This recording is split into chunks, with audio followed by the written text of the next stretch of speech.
Alright, let's dive deep into my world a bit more.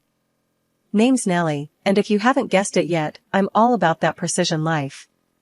Crunching numbers by day at this beast of a trading company, and by night, I'm basically the queen of organization.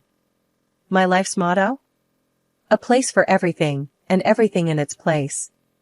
It's not just about being neat, it's about control, knowing where every penny of my hard-earned cash is going.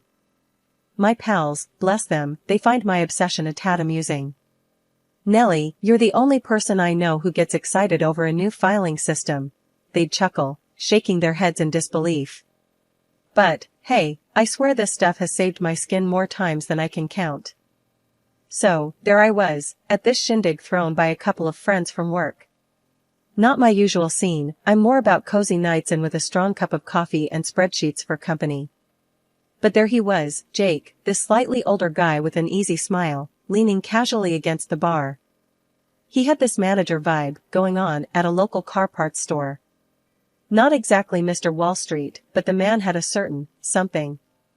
We got to talking, him with his beer, me with my meticulously chosen glass of wine. So, you're into economics, huh? That's like predicting the future with numbers? He asked, his voice tinged with genuine curiosity. I laughed, a bit louder than I intended. Something like that. It's more about making sense of the chaos, finding patterns where others see mess. He nodded, taking a sip. I get that. I'm all about order myself. Ever tried organizing a storeroom full of car parts without losing your mind? Can't say I have, I admitted. But it sounds like a puzzle. A frustrating one, Jake agreed. But satisfying when everything fits just right. Our conversation rolled on, smooth and easy. It was a breath of fresh air, talking to someone who didn't just nod along, but actually got it. We shared stories about our work, the challenges of keeping things in line, and the odd satisfaction of a well-organized spreadsheet. Weeks turned into months, and our casual meetups became something more. Jake had this straightforward way of cutting through the BS that I really admired. He didn't dress things up or play games, he was just real. One chilly evening, after a dinner where we'd both complained about our day, Jake turned to me, his expression serious. Nelly, I've been thinking. I raised an eyebrow. About? Us, he said simply. I know I'm not the kind of guy who goes for grand gestures, but I'm pretty sure I've hit the jackpot with you. I could feel my heart racing, the anticipation building. And I'm thinking, why wait? Nelly, will you marry me? He fumbled slightly as he pulled out a small, velvet box, revealing a ring that was elegant in its simplicity. It was so Jake, no fluff, no extravagant speeches. Just a straight-up proposal. And it was perfect. Yes, Jake. A million times, yes. Planning a wedding, you'd think it's all about lovey-dovey stuff, picking flowers, and tasting cakes. Well, add a bit of family drama to the mix, and you've got a whole different ball game. Me and Jake, we decided to keep it simple, just close friends and family. Little did I know, the definition of simple was about to get a reality check. Jake's sister, Emily, she's got these 4 kids, right? Little tornadoes, I swear. The moment we announced our wedding date, I could see the mischief in their eyes. Jake, bless him, he's all laid back. Kids will be kids, Nelly. They'll be fine. Famous last words. As D-Day approached, I found myself knee-deep in seating charts and menu choices. One evening, Jake and I were finalizing the guest list. Are we sure about inviting the whole crew? I joked, eyeing the names of Emily's kids. Feels like we're summoning a hurricane. Jake chuckled, wrapping an arm around me. They're not that bad. Plus, Em needs a break. It'll be fine. Fine, I echoed, not entirely convinced. But love's about compromises, right? I figured, how bad could it be? Cut to the wedding day. The venue looked like something out of a dream, all decked out and ready. That is, until the mini hurricanes made their grand entrance. Running around like they owned the place, I watched as my carefully planned day teetered on the edge of chaos. Mid-ceremony, one of them knocked over a vase. water everywhere. I caught Jake's eye, and for a second, he looked as panicked as I felt. But then, he just grinned and shrugged. That man, I tell you, unflappable. At the reception, Emily was off mingling, her kids running wild. Jake and I were trying to make rounds, thanking guests, when one of the little darlings decided to showcase his food fighting skills. I felt something splat against my back, cake, icing, and all. I spun around, ready to blow a fuse, when Jake caught my hand. Hey, it's just cake. Let's not sweat the small stuff today. Small stuff? Jake, they're turning our wedding into a circus, I hissed, trying to keep my voice down. He leaned in, a smirk playing on his lips. Makes for a memorable day, doesn't it? Memorable was one word for it. By the end of the night, I was exhausted, covered in various food stains, and sporting a headache from the constant din. But as we made our escape, Jake's hand in mine, I couldn't help but laugh. Your family's nuts, I told him, shaking my head. Yep, but now they're your nuts too, he teased, pulling me closer. Great. Just what I always wanted, I replied, rolling my eyes, but leaning into his embrace. After the wedding whirlwind, me and Jake settled into our new life together. It felt like playing house at first, both of us tiptoeing around each other's routines, trying to mesh our worlds without stepping on toes. We were living in this cozy, rented apartment downtown, close enough to both our jobs that the morning commute was a breeze. But it wasn't long before the newlywed bliss phase started to wear thin, and the real work of building a life together began. One evening, after a particularly long day at work, I found Jake sprawled on the couch, surrounded by a mountain of real estate listings. What's all this? I asked, dropping my keys on the counter. Jake sat up, a spark in his eyes. I was thinking, why not take the leap? Let's buy a place of our own. The idea of buying a house hadn't really crossed my mind yet. Are we ready for that? That's a big step. He shrugged. We're not getting any younger. Plus, think about it, no more rent, a place we can actually call ours. Come on, what do you say? I couldn't deny the appeal. The thought of having our own space, decorating it just the way we wanted, hosting dinner parties, and maybe, just maybe, starting a family, filled me with a mix of excitement and nervousness. Okay, let's do it, I said, the decision feeling right despite the butterflies in my stomach. Fast forward through the headache of house hunting, and we're standing in front of this quaint place that's now ours. It's got a backyard that's begging for a barbecue and more rooms than we know what to do with. I took the lead on kitting out our new digs, making sure everything was just perfect. Jake was all for it, but he couldn't help poking fun at me for keeping every receipt for the furniture and appliances. What's this, the Nellie Museum Archive? He'd chuckle, flipping through my meticulously organized folder. Hey, you never know when you might need to return something, I'd retort, not letting on how much I loved that everything in our home was picked out by me, with my own cash. It was more than just being responsible, it was a piece of me in every choice, every purchase. It felt good, building something together, making decisions. But beneath the surface, there was a tension brewing, a silent elephant in the room that neither of us wanted to address. I couldn't get pregnant. Months turned into a year, and every negative test felt like a tiny heartbreak. I tried to keep a brave face, focusing on our home, my work, anything but the growing fear that maybe motherhood wasn't in the cards for me. One night, lying in bed, Jake broke the silence. We don't have to keep trying, you know, if it's too much. I cut him off. No, I want to keep trying. It's hard. He pulled me closer, kissing the top of my head. We'll figure it out, okay? Whatever happens, we're in this together. His words were a balm, but they couldn't quite chase away the shadow that had settled over us. The joy of our new home was tinged with the sadness of what was missing. Despite the struggles, life went on. We hosted barbecues, celebrated holidays, and filled our home with laughter and love. But the guest room that we'd earmarked as a nursery remained empty, a silent reminder of the one thing we couldn't seem to achieve. The whole ordeal with Emily and her brood turning our wedding into a zoo was getting out of hand. She'd rock up from the next town over, dumping her chaos at our doorstep with a "Hey, just passing through."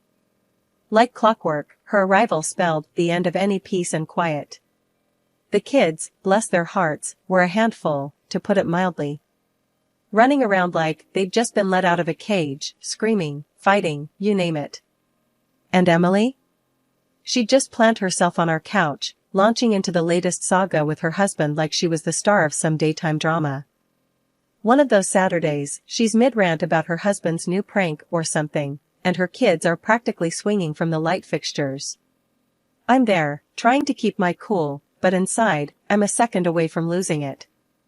Emily, can you maybe, I don't know, get them to tone it down a bit? I ask, my voice tight with that edge of I'm trying not to scream here. She barely glances up, waving a hand dismissively. Oh, they're just being kids. Let them be. Let them be. Sure, it being means turning my home into a circus. It was later, during dinner, when the real kicker came. One of the kids decided to turn his spaghetti into a projectile, launching it across the table. I snapped. That's enough.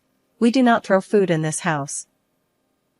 Emily's face turned stormy, and she hit me with, maybe if you had kids of your own, you'd understand. That stung. More than she knew. Jake's there, but he's doing his best impression of Switzerland, staying neutral. Or maybe more accurately, siding with his sister by not siding with anyone. It felt like a betrayal, him not stepping in, not backing me up. Later, I corner Emily in the kitchen, trying to keep my voice level. You know that was out of line, right? What you said earlier. She's unapologetic, all but rolling her eyes. Oh, please. You're overreacting. It's just kids being kids. I'm fuming, but there's no getting through to her. And Jake? He's no help, always with the she's going through a tough time excuse. Like that's a free pass to disrespect our home. It got to the point where every ring of the doorbell had me tensing up, wondering if it was another surprise invasion. I loved Jake, but his inability to stand up to his sister, to see how this was tearing at the fabric of our quiet life, was driving a wedge between us. One evening, after yet another chaotic visit, I cornered Jake. We need to talk. This can't go on. He sighs, running a hand through his hair. She's family, Nellie. What do you want me to do? Stand up for me, for us. I shoot back, my frustration boiling over. Your sister's behavior, and those kids. It's too much. He looks torn, but I can tell he's struggling to see it from my side. I'll talk to her. He finally mutters, but the promise feels hollow. So, there I was, on what was supposed to be a quiet weekend, transformed into a live-in chef and babysitter for Emily's brood. She breezed out the door, off to shop, leaving a tornado of demands in her wake. I want spaghetti, one shouted. No, make pizza, another demanded. The chaos was enough to make my head spin, and that was before the TV volume cranked to a level that could probably be heard in the next city over. Just as I was about to lose my last shred of sanity to the symphony of kitchen timers and cartoon explosions, an eerie silence fell over the house. Anyone who says silence is golden has never had to deal with kids. That kind of quiet? It's the calm before the storm. Dread settled in the pit of my stomach as I stepped out of the kitchen, half expecting to find the living room turned into a war zone. What I saw instead stopped me dead in my tracks. There, in the midst of the living room, stood Jake's nephews, covered in paint, with my grandmother's painting, the one she'd passed down to me, the one thing I'd cherished above almost everything else, ruined. Streaks of paint obliterated the once beautiful image, turning it into a mockery of its former glory. The anger that surged through me was like nothing I'd ever felt. What have you done? My voice was sharp, a whip crack in the silent room. The kids, sensing the shift, scattered, leaving me alone with the wreckage of my heritage. The fight that ensued when Jake and Emily got back was apocalyptic. You were supposed to watch them. Emily had the gall to accuse, her words fanning the flames of my rage. These aren't my kids, Emily. It's not my job to watch them every second. I shot back, my voice hoarse with anger. Jake, ever the peacekeeper, tried to intervene, but there was no stopping this. Nellie, they're just kids. We'll fix the painting. He tried to reassure me, but the damage was done, both to the painting and to us. That's not the point, Jake. That painting meant the world to me. It's about respect, about understanding. Something your sister clearly lacks.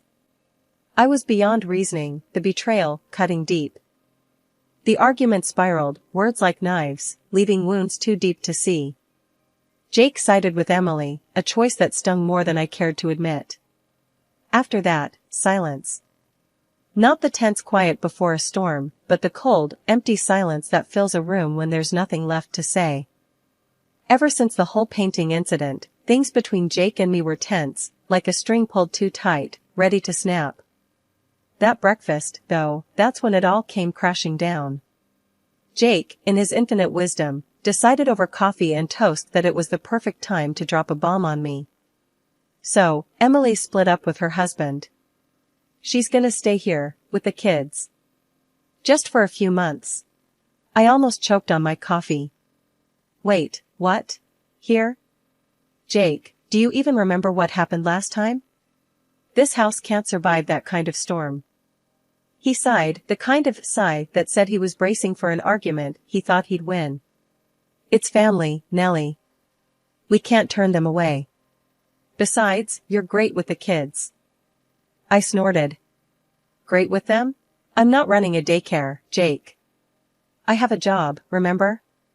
The one that pays for half of everything in this house? He wasn't budging, though. She's coming over tomorrow. We'll figure it out. Figure it out, right. Because we'd done such a stellar job of that so far. I couldn't let it go. What about renting them a place? I'll pay for the first month. They'll have their space, we'll have ours. Everyone's happy. But Jake shook his head, stubborn as ever. It's better if they're here. You know, family support and all that. Support. That's what he called this impending chaos. The argument spiraled from there, words sharp and heated. You can't decide this without me, Jake. This is our home, not a halfway house, for every relative in crisis. He shot back, just as angry. They're my family, Nellie. Should I just turn my back on them?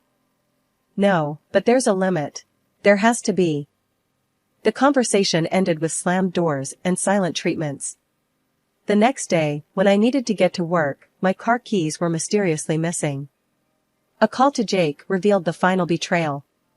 Emily needs the car more than you do, he said, like he was doing me a favor. That was it. The last straw on a back broken by compromise and sacrifice. While Jake was off playing savior, I took action. I called the movers, directing them to every piece of furniture my paycheck had ever touched. The living room set, the dining table, even the damn curtains. By the afternoon, the house was empty, a shell of the home it once was. I drove to my mom's, the back of my car filled with the last bits and pieces of my old life. She was waiting, as she always did, with open arms and a pot of coffee on. Jake's going to flip, was all I could say as I walked in, the weight of my decisions heavy on my shoulders. Mom just nodded, pouring me a cup. Sometimes, you have to stand up for yourself, honey. No matter how hard it is. As I sat there, sipping coffee in the quiet of my mom's kitchen, I couldn't help but smile, imagining Jake's face when he walked into our empty house. It wasn't spite that warmed me, but a flicker of hope, a sense of freedom. I had drawn a line, finally, after months of being erased and redrawn by everyone but me. In a few hours, my phone lit up like a Christmas tree with calls from Jake. I didn't pick up. Couldn't, really. I just watched the count of missed calls climb, each one a reminder of the storm I knew was brewing. By evening, the storm broke right on my mom's doorstep.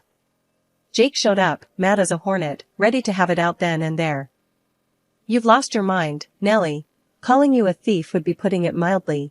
He roared the moment I opened the door, stepping into the quiet of my mom's living room like a whirlwind of fury. I kept my cool, even as my hands itched to wring his neck for bringing all this drama to my mom's house. Thief? Really, Jake? Let's get this straight. You took the car, our car, saying you bought it, so it was yours to give away. Well, I took back what I paid for. Fair's fair. His face went through about a dozen shades of red and purple as I laid out the receipts on the coffee table, proof of every penny I'd spent on our home. This isn't how you solve problems, Nellie. Oh, and letting your sister and her circus take over our lives was a solution? I shot back, my patience worn to a nub. He was pacing now, like a caged animal. Where are they supposed to sleep, huh? You've left my sister and her kids without beds and blankets. I shrugged, all out of sympathy. Sounds like a you problem now, Jake. That's when he played his last card, the threat of divorce hanging between us like a guillotine. I'll file for divorce. I swear, Nellie, I will. I didn't blink, didn't flinch. Instead, I reached into the folder I'd kept close all day and pulled out the divorce papers. Beat you to it. Here. I've wanted out for a while now. Sign them, and you're free to play the hero all you want. The silence that followed was deafening. He took the papers, scanning them like he couldn't believe what he was seeing. Then, without a word, he signed them. Just like that, it was done. He left as quickly as he'd come, leaving a wake of stunned silence behind him. After the dust settled from the whole divorce saga, I found myself in this weird limbo, caught between relief and uncertainty. Jake and I sold the house, split the money down the middle. Through the grapevine, because small towns have nothing if not an efficient rumor mill, I heard about Jake's new setup. Him, Emily, and her rowdy crew crammed into a small apartment. The thought of it brought a mix of emotions.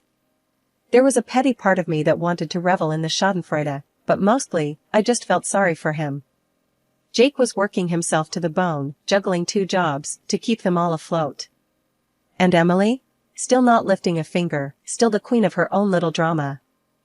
I ran into Lisa, one of our mutual friends, at the grocery store. Hey, Nellie, you heard about Jake's new place? She asked, all casual, like she wasn't dropping the latest town gossip. I shrugged, tossing a box of cereal into my cart. Heard something about it. Sounds cozy. Lisa laughed, shaking her head. Cozy's one word for it. Heard they're at each other's throats half the time. Emily's not making things easy. I sighed, not sure what to feel. Well, he made his bed. Now he's gotta lie in it. Lisa patted my arm, a silent show of support. You're better off, you know. You seem lighter, somehow. Lighter. That was exactly it. The weight of constant compromise, of living in a perpetual state of tension, had lifted. I was starting over, and the freedom of it was exhilarating. My new apartment wasn't much, just a small, bright space that was all mine. Decorating it felt therapeutic, a way to mark the beginning of this new chapter. My mom helped, her presence a comforting constant in the whirlwind of change. You need anything else, honey? She asked one afternoon, surveying my half-unpacked living room. I looked around, taking in the boxes, the bare walls waiting to be filled with new memories. No, I think I'm good. Thanks, Mom. I started painting again, something I hadn't done since college. One evening, as I stood back to admire a particularly vibrant canvas, my phone buzzed. A text from a number I didn't recognize. Curiosity got the better of me, and I opened it. It was from Jake. Hope you're doing well, Nellie. I'm sorry for everything. I stared at the screen for a long time, the words blurring before my eyes. The apology was unexpected, a small olive branch after months of silence. Part of me wanted to ignore it, to maintain the walls I'd built around my newfound peace. But another part, a softer, more forgiving part, typed out a response. Thanks, Jake. I'm doing okay. Take care of yourself. Sending that text felt like closing a book I'd been reading for too long. There was no going back, no desire to revisit old chapters. I was ready to write new ones, stories of my own making. And for the first time in a long time, I was excited to see where the story would take me.